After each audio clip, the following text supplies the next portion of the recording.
നമ്മൾ ഇന്നത്തെ വീഡിയോ പരിശോധിക്കുന്നത് നമ്മുടെ മൊബൈൽ ഫോണിനകത്ത് നമ്മുടെയൊക്കെ ജിമെയിൽ അക്കൗണ്ടുകൾ ഉണ്ടാവും. നമ്മൾ ഏറ്റവും കൂടുതൽ സേഫ് ആക്കുന്ന സോഷ്യൽ മീഡിയ അക്കൗണ്ടുകളൊക്കെ നമ്മൾ ലോഗിൻ ചെയ്തിരിക്കുന്നത് നമ്മുടെ ജിമെയിൽ അക്കൗണ്ട് ഉപയോഗിച്ചായിരിക്കും. അപ്പോൾ നമ്മുടെ ഇമെയിൽ ഐ ഡി, അതായത് നമ്മുടെ ഗൂഗിൾ അക്കൗണ്ടിൻ്റെ ജിമെയിൽ ഐ ഡി ആരെങ്കിലും ഉപയോഗിക്കുന്നുണ്ടോ എന്നെങ്ങനെ നമുക്ക് മനസ്സിലാക്കുക എന്നുള്ളതാണ് നമ്മൾ ഇന്നത്തെ വീഡിയോയിൽ വളരെ ഈസി ആയിട്ട് പെട്ടെന്ന് പരിശോധിക്കുന്നത്. വീഡിയോ മുഴുവനായിട്ട് കാണാൻ നിങ്ങളുടെ സുഹൃത്തുക്കൾ കൂടി വീഡിയോ ഷെയർ ചെയ്ത് കൊടുക്കുക.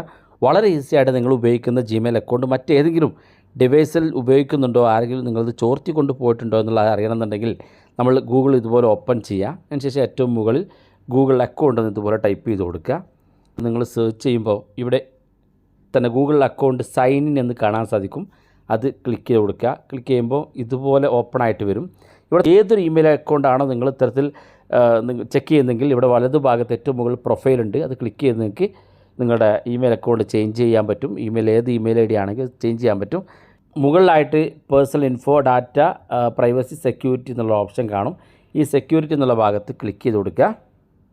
ഇവിടെ റിവ്യൂ സെക്യൂരിറ്റി ആക്ടിവിറ്റി എന്നുള്ളൊരു ചെറിയൊരു ലെറ്റർ ഇവിടെ കാണാൻ സാധിക്കും ബ്ലൂ കളറിൽ. അതിനകത്തൊന്ന് ക്ലിക്ക് ചെയ്ത് കൊടുക്കുക. ക്ലിക്ക് ചെയ്യുമ്പോൾ ഒന്ന് ഓപ്പൺ ആയിട്ട് വരും. ഇവിടെ കാണാൻ നിങ്ങൾ ഏതൊക്കെ ഫോണിലാണ് നിങ്ങളുടെ ജിമെയിൽ അക്കൗണ്ട് ലോഗിൻ ചെയ്തിരിക്കുന്നത്. കമ്പ്യൂട്ടറിലാണെങ്കിൽ PC എന്ന് കാണിക്കും. മൊബൈലിലാണെങ്കിൽ നമ്മുടെ മൊബൈൽ ഏതാണെങ്കിൽ, ഇപ്പോൾ ഇവിടെ ഓപ്പോ മൊബൈൽ ഫോണിലാണ് യൂസ് ചെയ്തിരിക്കുന്നത്, ഏത് രാജ്യത്ത് എവിടെ വെച്ചാണ് അത് ചേഞ്ച് ചെയ്തിരിക്കുന്നത് കാണാൻ സാധിക്കും. ഏത് ദിവസത്തിലാണ് സംഭവിച്ചതെന്നുള്ള ഡേറ്റും ഇവിടെ കാണാൻ സാധിക്കും. തൊട്ടടുത്ത സമയം കാണാൻ സാധിക്കും. ഇവിടെ നമ്മൾ അതൊന്ന് ക്ലിക്ക് ചെയ്ത് കൊടുത്തു കഴിഞ്ഞാൽ ഇവിടെ കാണാം നോ സെക്യൂർ അക്കൗണ്ട് എന്നുള്ള ഓപ്ഷൻ.